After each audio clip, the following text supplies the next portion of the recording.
Our speaker for today for the Math Interest Group is John Tomaszewski. He'll be giving a talk on the James Webb Space Telescope, Part 1.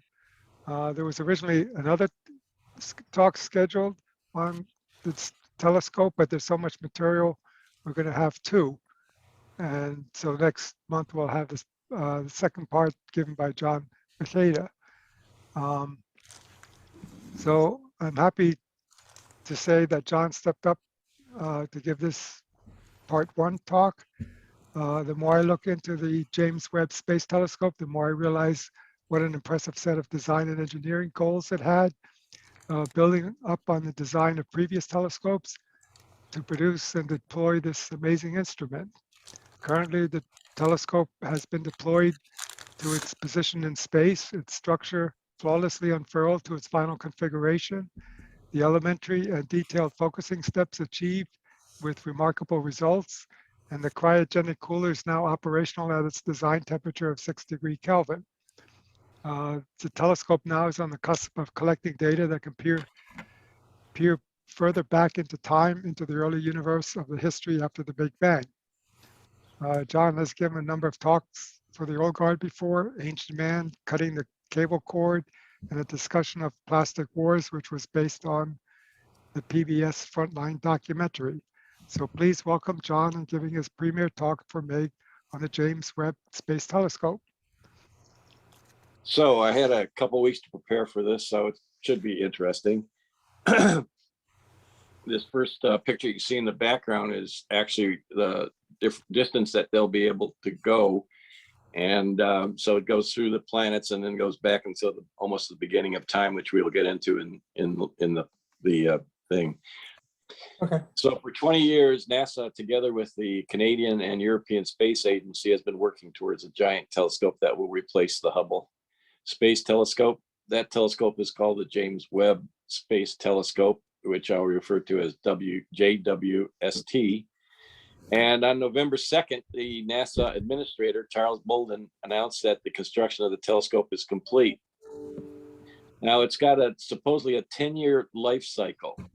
And they had put, it's possible that they may be able to, by that time, figure out the science that's needed to service it. However, right now, there's no chances of servicing it. So they did add some extra valves on some of the devices, so they may be able to fill them up in the future. But from right now, they say 10 years, but as you know, NASA always says 10, and then they get another 10 or 5 or 10 out of it after that. The cost was $9.7 billion, and in comparison, the Hubble was $1.5 billion.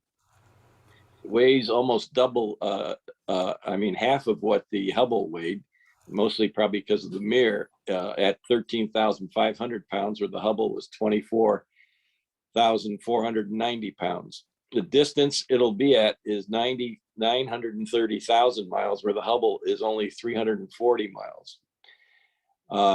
That was, they launched it in 12/24 of 21, where the Hubble was launched in 4/24 of 90.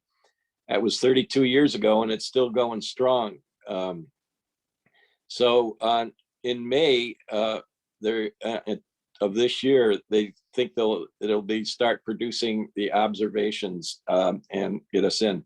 They have done some correctional things, and they're still working on making sure all the instruments are working. So that's where they stand now. Now, there's several types of telescopes. They're classified by the radiation that they collect.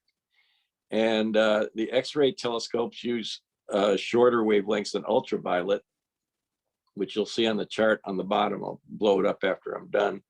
The ultraviolet telescopes use a shorter wavelength than visible light. Optical light is what the Hubble uses. And infrared telescopes use longer wavelengths than visible light, which is the James Webb Space Telescope. Then there's a sub-millimeter telescopes using microwave lengths that are longer than those of infrared light, and the radio telescopes that use the longest wavelengths. And so here's just an idea of where the wavelengths stand, and you can see a little graphic demonstration of how they get bigger and smaller. And this gives you an idea of where those wavelengths are on the top. you'll see the James Webb starts actually in the red visible light, the higher wavelengths, and goes all the way into the infrared, where the Hubble just goes the other way. You can actually see some of the ultraviolet goes through all the visible light and just touches the infrared. This gives you an idea of the size of the two mirrors with a human being in it. The JWST's primary mirror consists of 18 hexagonal mirror segments made of gold-plated beryllium, which combines to create a 6.5 meter, 21-foot diameter mirror, compared to the 2.4 or 77.9 foot Hubble. And here's a little chart that shows you where some of the telescopes that are out there and where their wavelengths are. I'm not going to go into that too much. Now, these are the optics, and this is, I wanted to show this, so I'm hoping that you'll stick into the 18-minute video that we're going to show at the end, because it really goes into quite a bit of detail about how it operates it. And I just love this wheel, of which they have two of them. And as you'll notice on the top, there's like a little ratchet there, and they can turn that thing. And each one of these little things on this circle is actually a different type of experiment that they can change at will from the ground.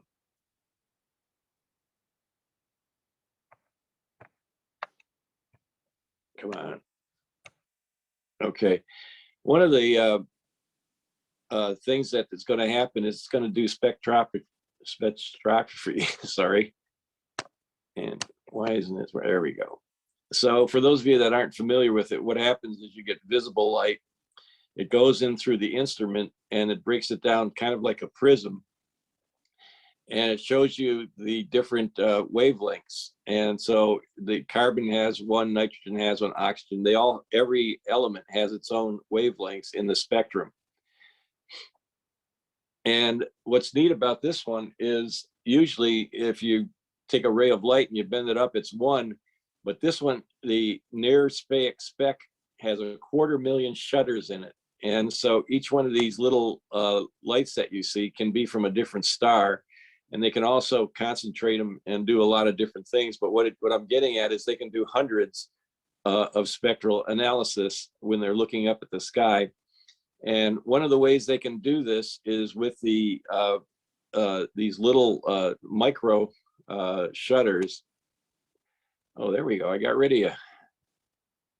Micro shutters that open and close, and it's pretty interesting. There's, like I said, what was it? 250,000 of these little shutters, and the way they do it is they program which ones they want to open and close, which will, you can imagine looking out a window and just seeing various parts by which shutters are open, that each one could be a different star or a galaxy or something. And the way they control that is they set a charge through all these shutters, and the magnetic arm goes over it and opens and closes them, which had to be quite a task. So the difference between the Hubble, which is 280 miles, 380 miles or 570 kilometers, I'm sorry. And the Hubble's going to be at the Lagrange 2 point.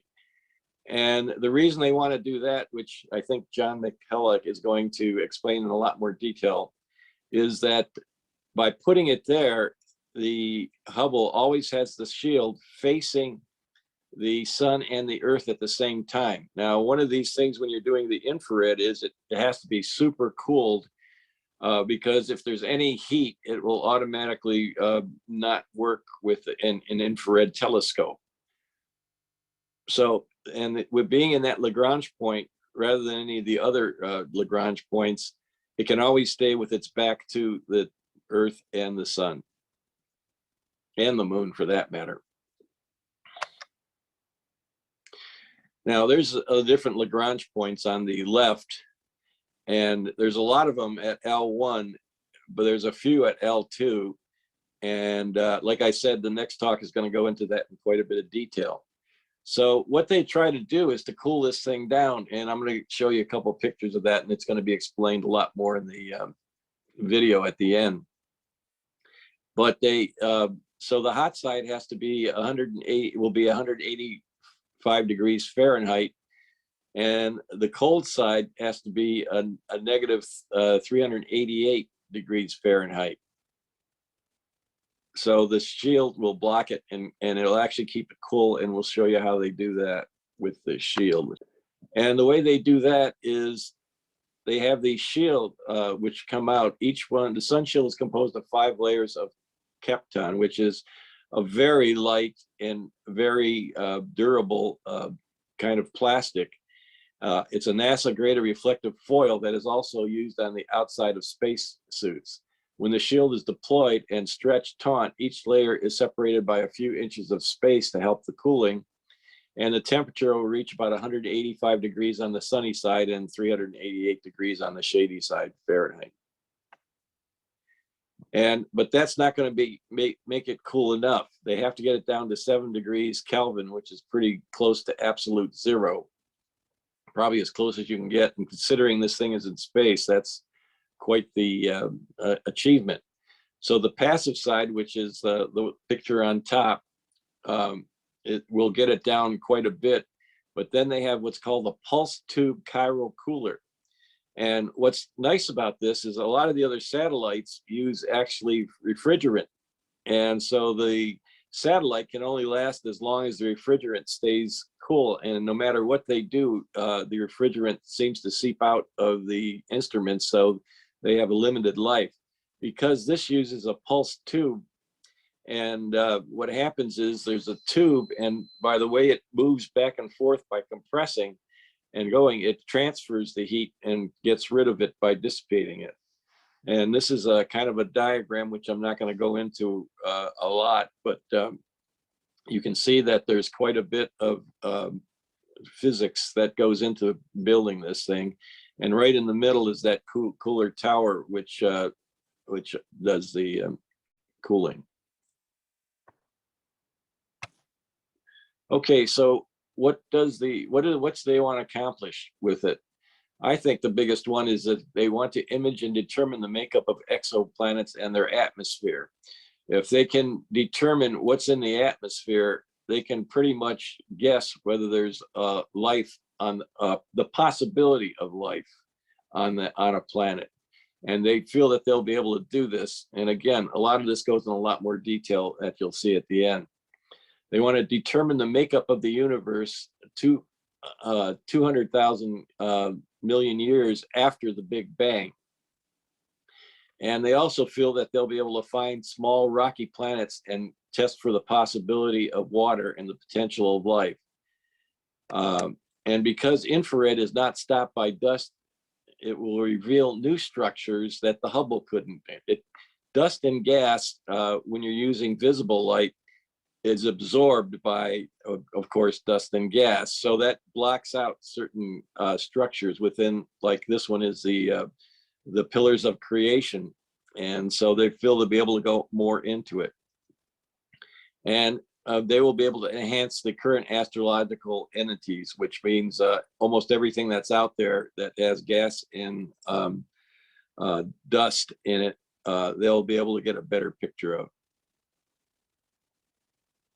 So just to give you some of the sensitivities, the James Clerk Maxwell telescope observes for wavelengths from 3 micrometers down to 2,000 micrometers, but it's based on a parabolic aluminum antenna.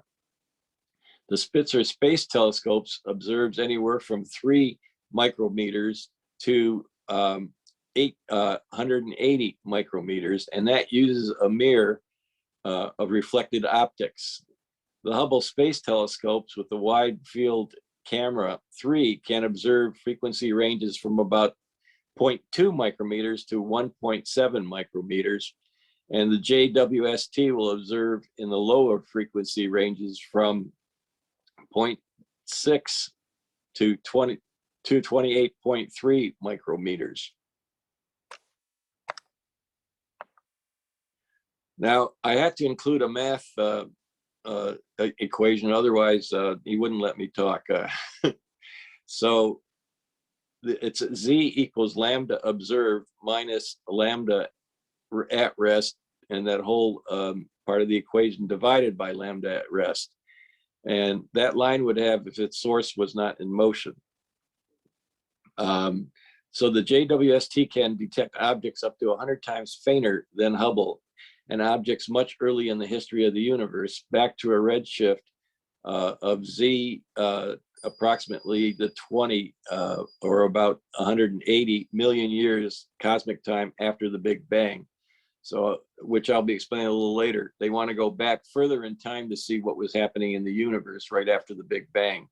For comparison, the earliest stars are thought to have been formed between Z equals 30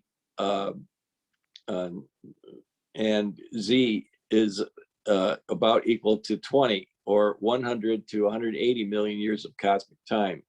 The first galaxies may have formed about a redshift of Z about 15, so they're getting pretty close to about that time, 270 years from the cosmic time.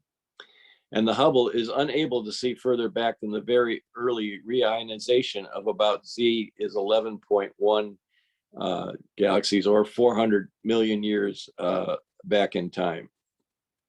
So what is a Z, I guess, is the question. One Z is equal to about 17.731 billion years that the time of light has been traveling, where and it also means, but the distance to the object is 10.147 billion light years. And the reason for that is to take into effect the amount of time that it takes to get to us.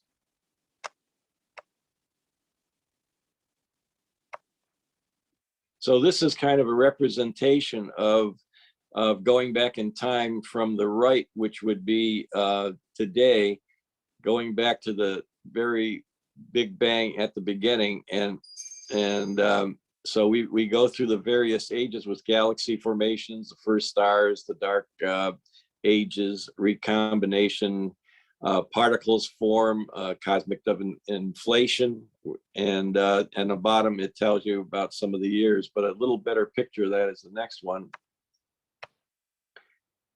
And this kind of shows you what they're going to be looking for.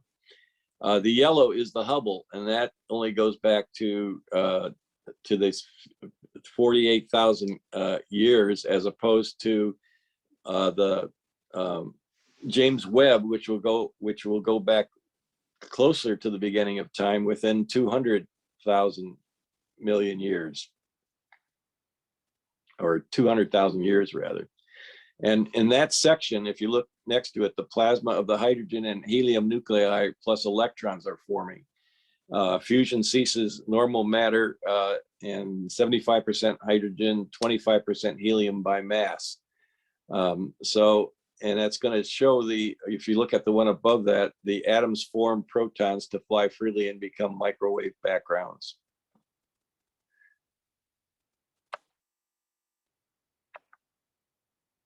Now, the JWST will reveal how the first stars grew into star clusters, dwarf galaxies, and eventually massive behemoths like our own. It will show how the neutral atoms became ionized and transparent to the visual light. It will show us when and where the universe became filled with oxygen, carbon, and nitrogen, the elements to life. In short, it will tell us how the universe went from being an inhospitable, smooth complex of pristine gas to rich, diverse set of planets, stars, galaxies, and clusters, and the great cosmic voids that we enjoy today. So this is the Spitzer telescope, which is out there now, and that kind of gives us an idea of going back to the cosmic dark ages.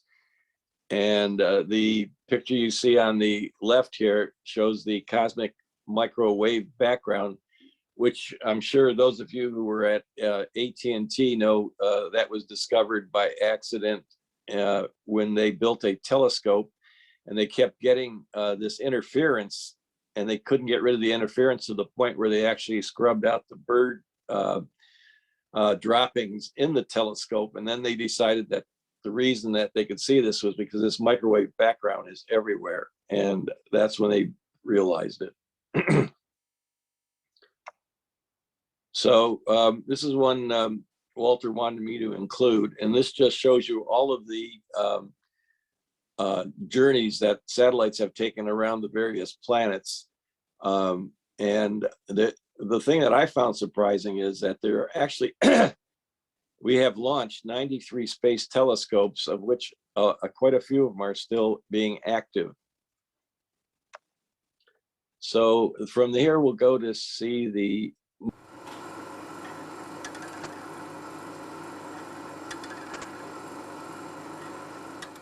This is a flight qualification model of a filter wheel used on the mid-infrared instrument, or MIRI. It looks like a piece of modern techno art, but it's a critical component of what is literally the coolest instrument aboard the James Webb Space Telescope. MIRI is one of Webb's 4 science instruments. They're housed inside the Integrated Science Instrument Module, or ISIM, located behind Webb's primary mirror.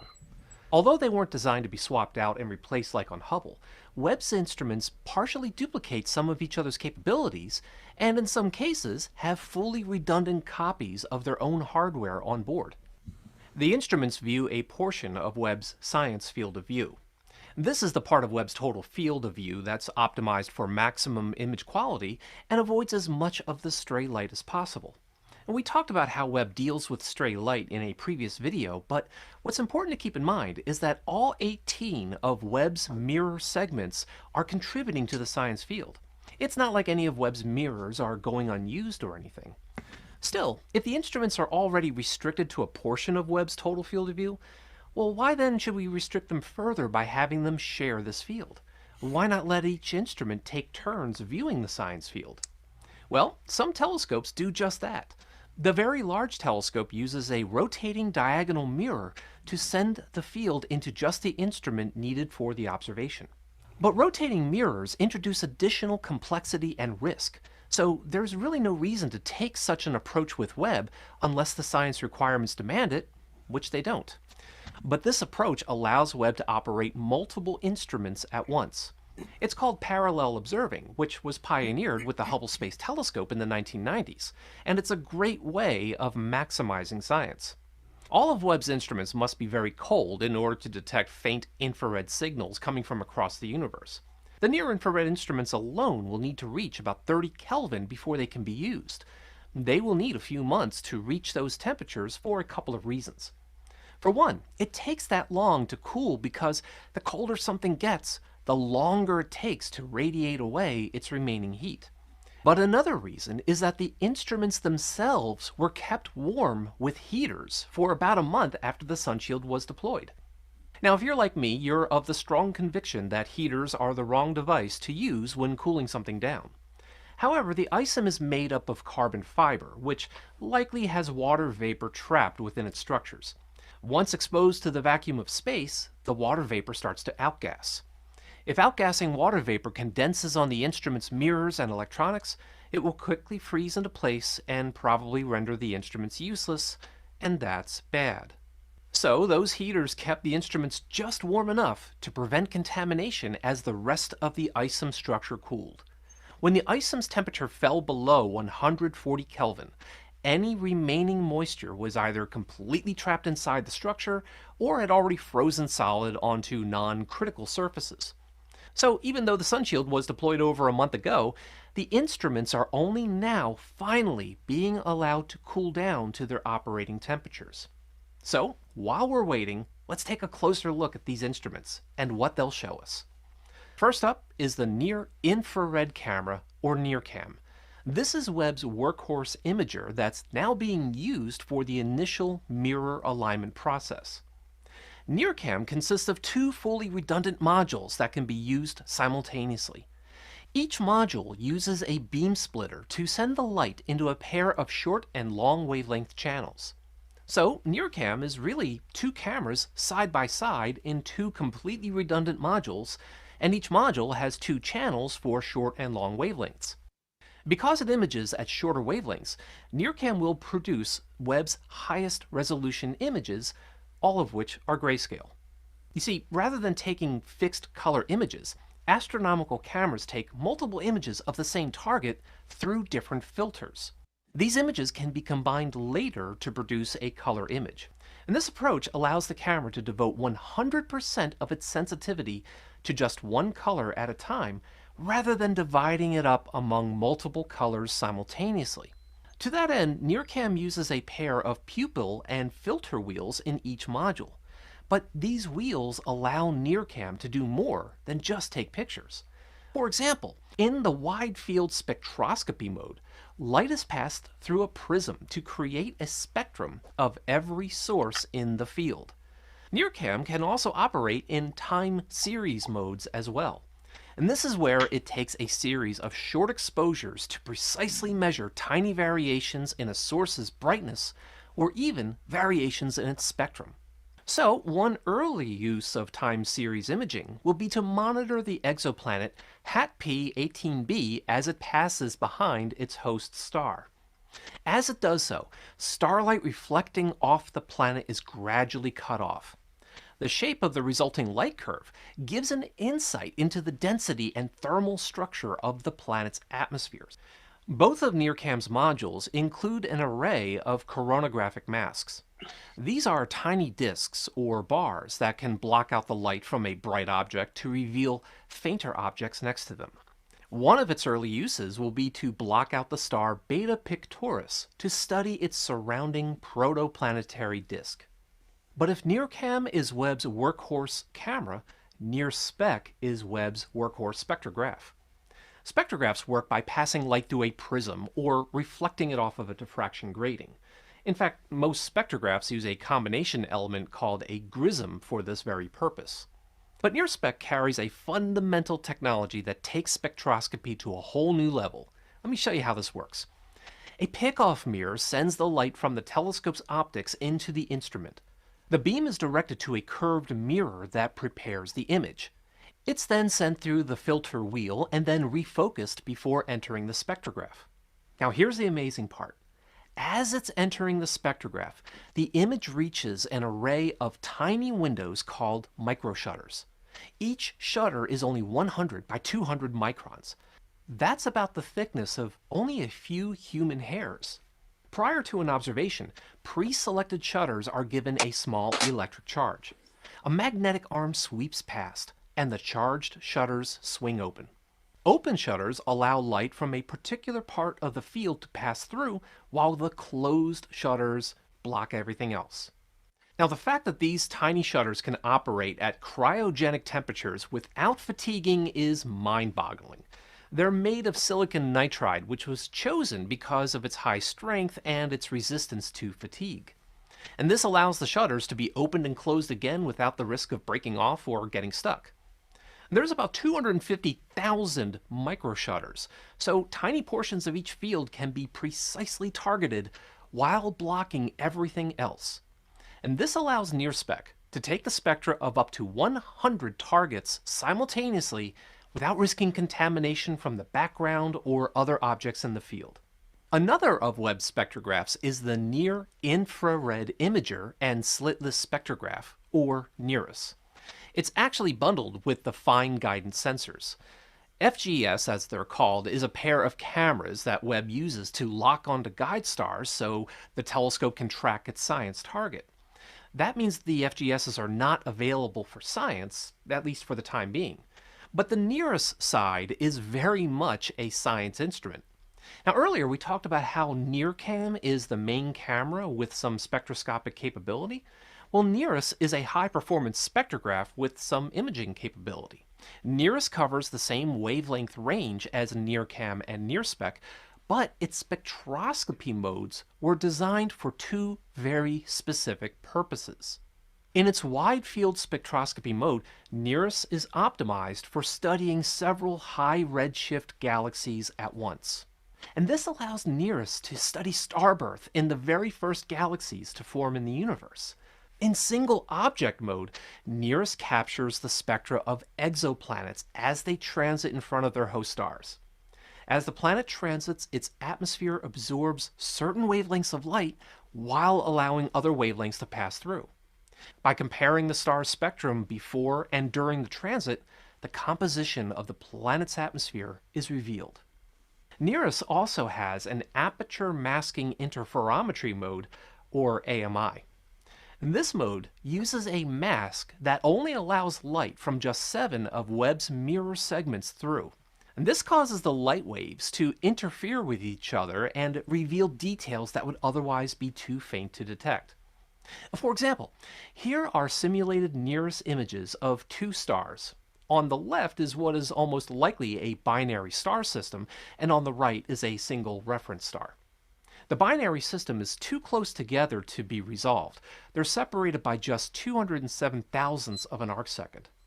At this scale, both stars in the system are just blocks of pixels. But which pixels correspond to the actual positions of each star? Well, the 2 stars are too close together for Webb's coronagraphs to be of any use.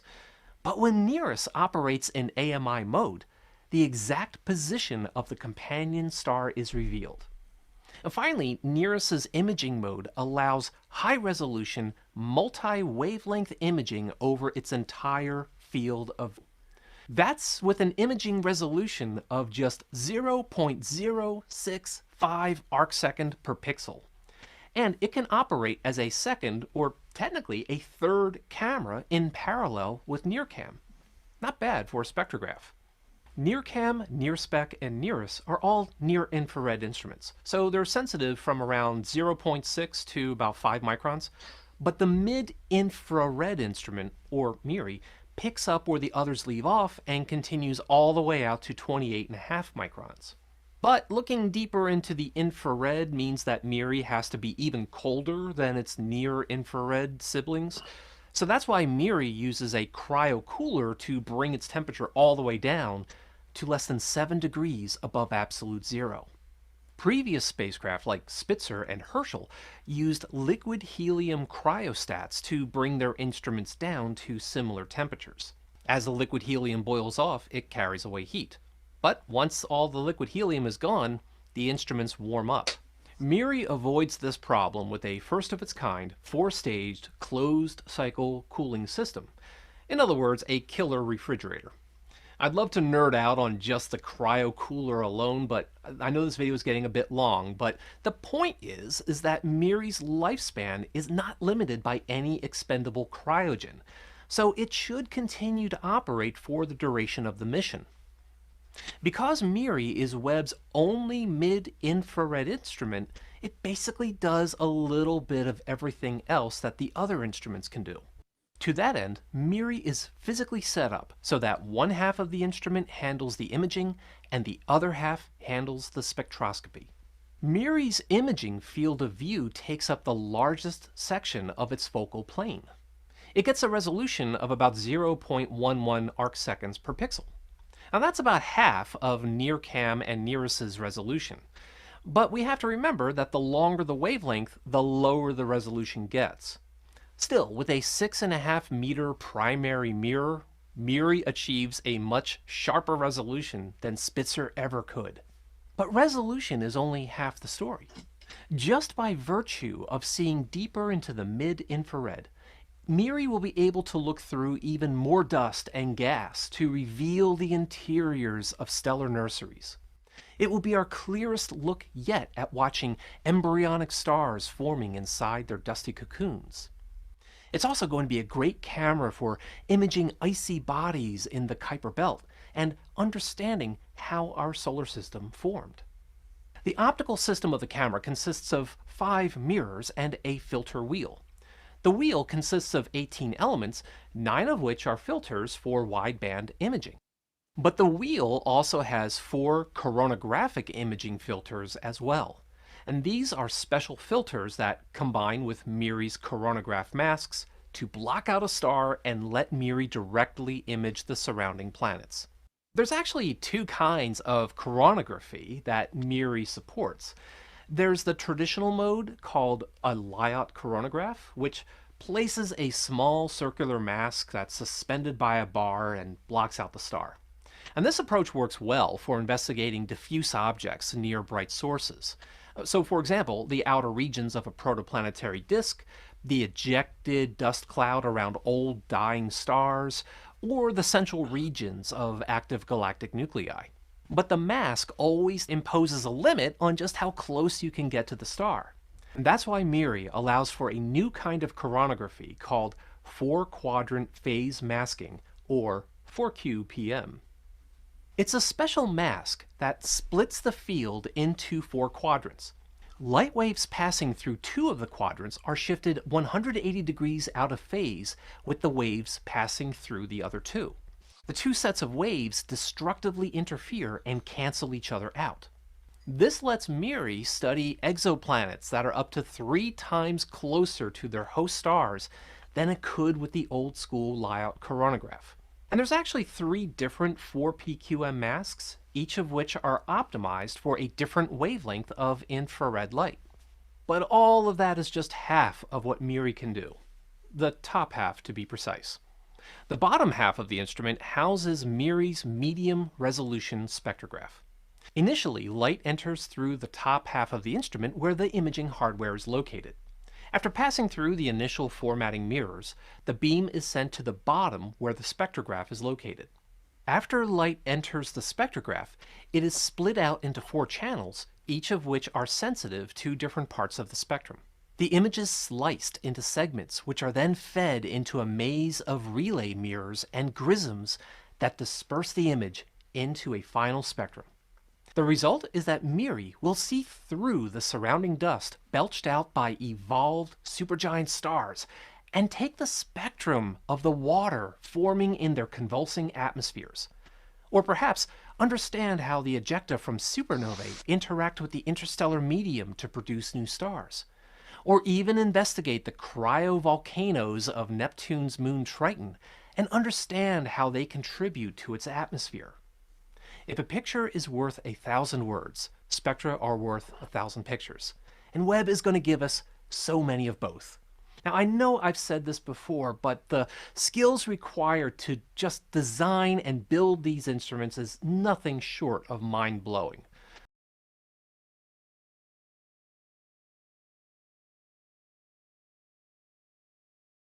Any questions? I hope I can answer them.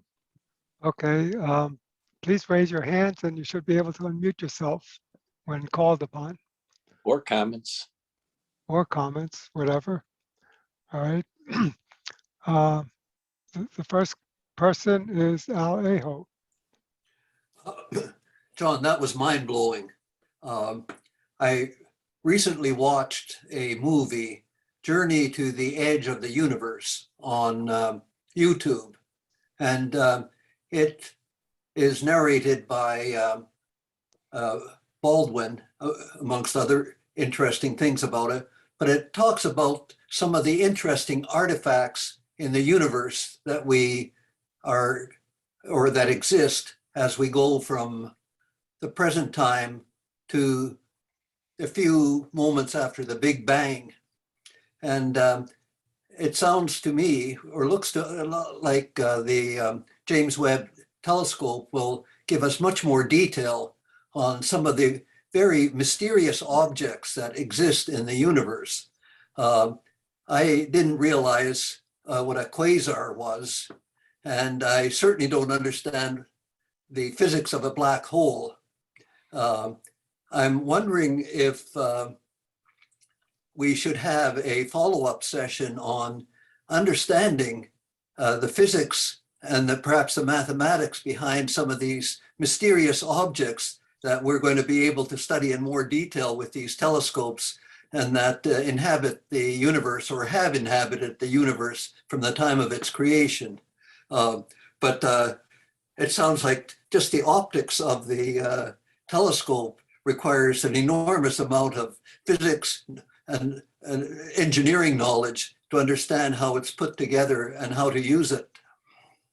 You're right. I can't imagine it. But, you know, as I was doing this, because I just volunteered and it was kind of a last minute thing, the one thing I realized was, can you imagine if I had the resources that I have available to me right now with YouTube and websites and everything else. When you were going to college and had to do your reports, and you had to go to the index and find, hopefully find 3 or 4 books on the subject that you were doing. Now there are so many James Webb YouTubes out there that you can become an expert like I did in a week. That may be true. Maybe you can do it, but I don't think I can comprehend all of the physics and mathematics that's underneath some of these things. I was listening with some amusement of what the holographic principle was behind a black hole. And I just don't understand how our universe can be a holographic projection of a 2-dimensional object. Maybe somebody can help me on this. Okay. The next person is Rick Smith. It's a very good presentation, John. Very well researched and very interesting, even though some of it I didn't probably quite understand, but it was very good. I don't know if you could answer, or anyone else in the call, is the telescope, now that it's been deployed, is it already starting to, capture data? The video mentioned at the end that it might get some data from Neptune. So, it doesn't sound like they're waiting till they get to the final destination to start capturing data and sending it back. Is that your understanding? Well, from right now, the whole first almost month, all they spent was making sure that they aligned, because every one of those mirrors has actuators under it. And so they spent most of the time making sure that all those mirrors were lining up correctly. And then they took their first picture of one star, again, just to run it through a lot of tests and make sure that it's coming across. From what I read, which surprised me because I heard them say June 1st, but the latest thing is they may start doing some imaging as early as next month. Interesting. Okay, thanks, John. Okay. The next person is Rick Yeager. Yeah, John, very, very good. Thanks for doing the research and presenting it. One of the things that struck me was watching the simulations of the light paths for the various instruments. And there were so many mirrors, so many turns, so many right angle turns, that just being able to have all of the mechanics, I guess mechanics, of that work, so that all those turns, that everything makes the right turn, goes in the right place. I find that just mind-boggling. I don't know if there's anything that you know from your research to add to my gee, I'm amazed statement about those light paths, and I'm sure if I were working in some sort of a shop, I could not get all that right. So it seems like an amazing piece of engineering to be able to do that and expect that it would actually work. Well, again, I'm pretty amazed too by you kind of think when a telescope, okay, the light comes down and it goes on a mirror and that's it. You don't think of it taking 27 turns and through 3 instruments before it gets to where goes on where they can see it on the computer. And so I don't have a good answer to that, but I would like to show one more quick video when the questioning is done. It's only 3 minutes. And for those of you that are interested, it shows how they unfolded the satellite from the innards of a rocket, which just amazed me. From what I understand, it had to go through something like 380 different steps of different things that opened up and pulleys that had to be exactly right. And one other thing I read was that one reason why it was so slow was because when they were doing this, the sheets started to rip. And that just set them back something terrible. But for those of you who'll be interested, if there's no more questions, I'll show this 3-minute video, which I think is really interesting. Okay, The next person is Mark Edelman. Okay. Oh, I thought we were going to see the video. No, No, I'll wait afterwards. till the end. All right. Well, I have a question. John, it's not exactly for you. It's really for anybody. I'm a little bewildered. I realized during the video that I don't understand the masking that he talked about toward the end, where you want to mask the star in order to see the planets. Why is the masking, why does it make a difference? I mean, the light is coming through a vacuum. It's not, dispersing. And I don't quite understand the point of the masking. Does anybody know? Yeah, the reason they do the masking is because if let's say you take a picture of the sun, and especially at the distances they're doing, the sun would just block out the radiation from the sun would block out anything that's near it. So it's kind of like if you put your thumb over the sun, then you can see the clouds that are closer to the thing, and that's why it's masking. Now, what they're doing that I thought was interesting was they're actually producing a mask that they're not really putting something over the sun, but they're taking 4 different pictures of the sun and taking those light rays. And what happens is you get inference, which means that the light weights crash against each other. So those, instead of having to block out the whole sun, it will create this inference pattern that will allow them to see it rather than dimming the whole sun. Did that make sense, Mark? Or Well, what you said makes sense. I'm not satisfied that it explains the masking.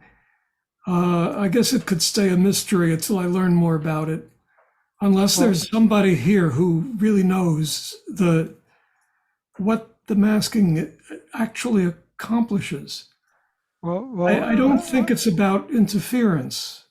let me talk a little bit about the masking. Back when they had the Great American Solar Eclipse, I was out in Illinois taking photographs, and there's actually a plasma field that goes out 8 diameters out from the sun. You can't see it under normal circumstances, but when the moon obscures the sun, and it happens to be exactly the right diameter to do that, you don't get the light intensity of the sun. And therefore, if you're taking a picture of something, you usually have to work with the dynamic range of things. So the dynamic range is reduced, so you can actually focus on the plasma, the very faint plasma fields that are around the sun. So I think it's a matter of reducing the dynamic range of the light intensity that you're working with. Well, that's exactly why I was mystified, because taking terrestrial pictures of the sun involves diffraction. And when you're taking them onto one camera or one frame of film, of course, the dynamic range is very important. But in this case, they can look at any part of the image separate from everything else, and there's no diffraction. So that's why I don't understand it. well, I don't have a better. Let's move on. Any other questions? John McHale, do you have any further insight into this? Not really. I have to study this again. I saw it, but I don't fully understand it. Okay. Do we have any other questions from the audience? Okay, why don't you show the 1-minute video?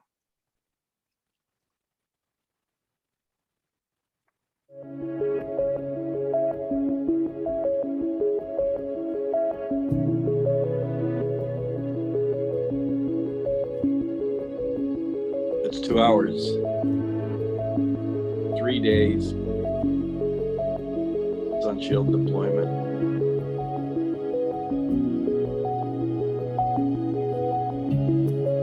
4 days. assembly. 5 days momentum flap deployment. Sun shield membrane. 6 days sun shield. Can't read it.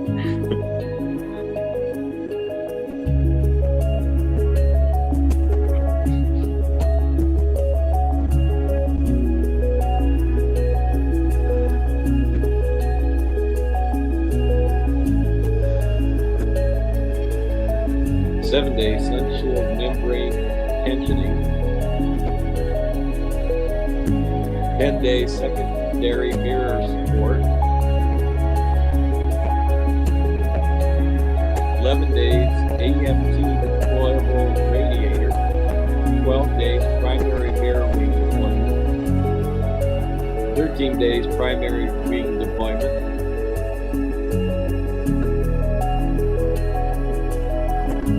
29 days orbital injection burn, meaning it slows it down, put it in orbit.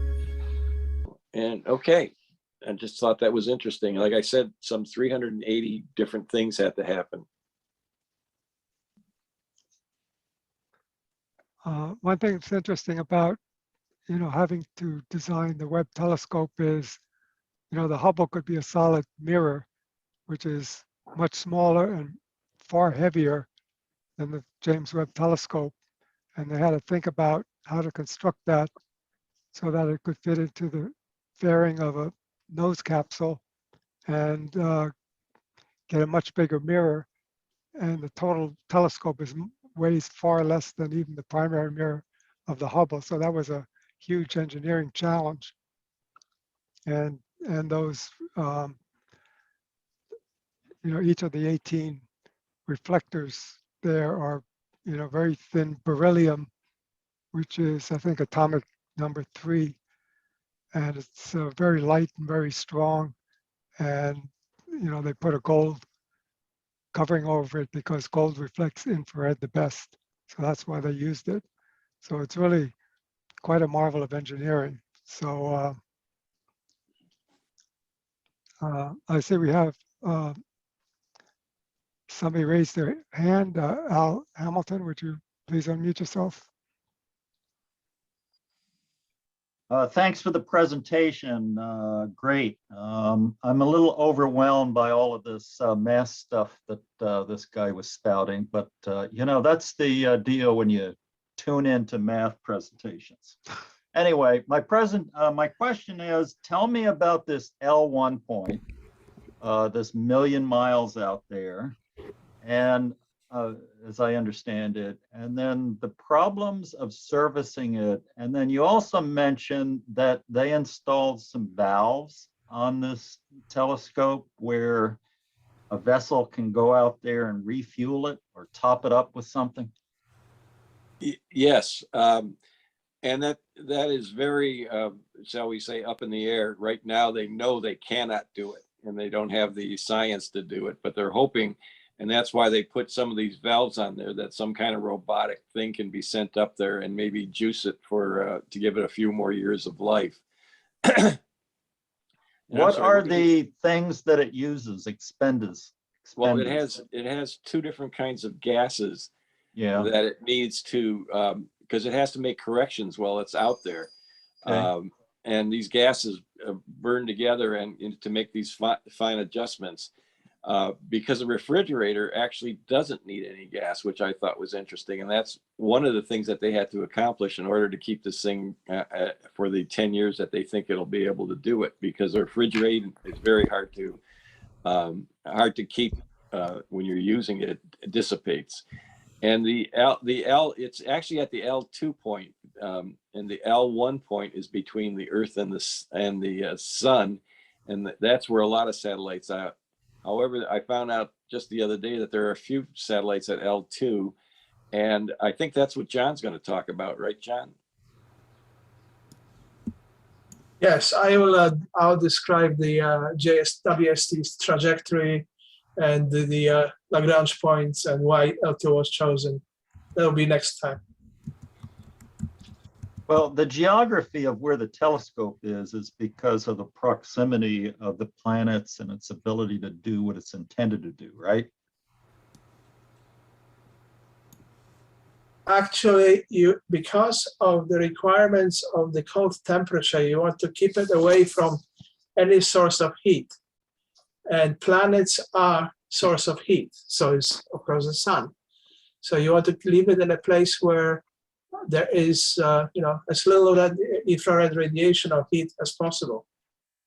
So, but at the same time, you want to put it in a stable orbit.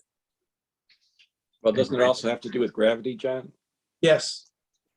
I will talk about some of it in the next talk. Okay, thanks. Okay, Mitch Erickson, would you please unmute yourself? Thanks, John. Great talk. And, I just amazed. I think Rube Goldberg must have been the project director on this thing because it's so complicated and, and just so many points of potential failure. But one thing I wanted to point out that kind of came through when you talked about the beryllium being light and so forth. Keep in mind that this is like every other space launch of anything, people or whatever. Weight is a premium. So all of this stuff, those animations of all of the mirrors and the spectrographic things and the housings and everything, all that stuff adds weight. And so there had to have been huge trade-offs between how you make all of the weight requirements, because it's not like you're sitting there in a laboratory where you can use a Newport table and blah blah blah blah blah, and put a pound here and 10 pounds there, and it doesn't matter. This is all very weight conscious, and so I want to just make that point because that's an additional complication as we look at this thing, which. And on the science side, I really hope we get some really new science about what's going on out there, like black holes and dark matter and so forth, because we are still very clueless about a lot of what goes on in our universe. Anyway, thanks a lot again, John. Yeah, I'll always remember how disappointed I was when they put the Hubble up and they found out that the mirror was a fraction of a fraction off, and they got no pictures for the first, I think it was almost 2 years. And they had to send up a repair kit of some sort. That's right. Okay, the next person is Mark Edelman. Yes, two things. One thing, just a note about the Lagrange point, the L2. I mean, the main point of it, and John will explain it next time, but the main thing is that it's in the shadow of the Earth, so that the sun does not shine on the telescope. That's why they need it to be there, so the sun isn't shining on it. Okay. Well, it's also on the Earth and the moon. Actually, if I may interject, the L2 point is in the shadow of Earth, but the telescope itself cannot be in the shadow of Earth because it does need to have the source of power, which is sun. So the trajectory of JWST is what one calls a halo orbit around L2 in such a way that the JWST does get certain exposure to sun, but it's not a full exposure it would have gotten if it was, for example, at Lagrange point L1. So it's a trade-off between trying to power, keep the telescope powered up using solar cells, so you need a source of light, which is the sun, and at the same time trying to keep it as cold as possible. And also just block any microwaves that might be coming off the Earth. Yes. Well, the other thing I wanted to mention is concerning the gold.